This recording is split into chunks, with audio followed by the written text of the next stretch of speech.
बिस्मिल्लाहिर्रहमानिर्रहीम। अस्सलाम वालेकुम। वेलकम टू खाना और सजाना विद अतीका। आज मैं आप लोगों के लिए लेकर आई हूँ एक बहुत ही मज़ेदार सा ड्रिंक मैंगोरिटा। जी, तो मिंट मार्गरीटा और लेमन मार्गरीटा तो आपने सुना होगा। आज हम बनाएंगे मैंगोरिटा यानी कि मैंगो मार्गरीटा।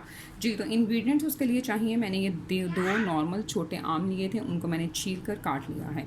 उसके अलावा तकरीबन 8 से 10 पत्ते हम इसके अंदर पुदीने के इस्तेमाल करेंगे।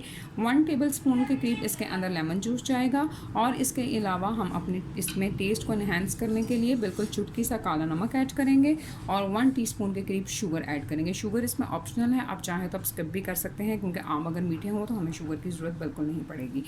तो मैंगोरिटा बनाने के लिए हमने ये एक ब्लेंडर लेना है। इसके अंदर हम ये कटे हुए आम के स्लाइसेस ऐड कर देंगे और ये इसके अंदर मिंट लीफ चले जाएंगे। 1 टेबल स्पून के करीब मैं इसके अंदर लेमन जूस ऐड कर रही हूँ।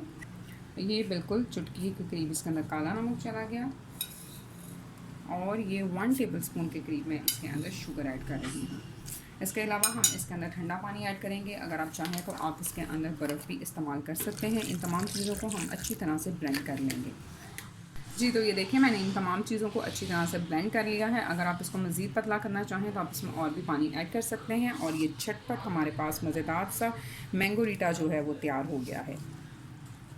आप इसको ज़रूर ट्राई कीजिएगा, बहुत ही मज़ेदार और बहुत ही टेस्टी ये बनता है। अपना बहुत सारा ख्याल रखिएगा, दुआ में याद रखिएगा। फिर मिलूँगी इंशाल्लाह एक नई और मज़ेदार सी रेसिपी के साथ। Thank you very much and अल्लाह हाफ़िज़।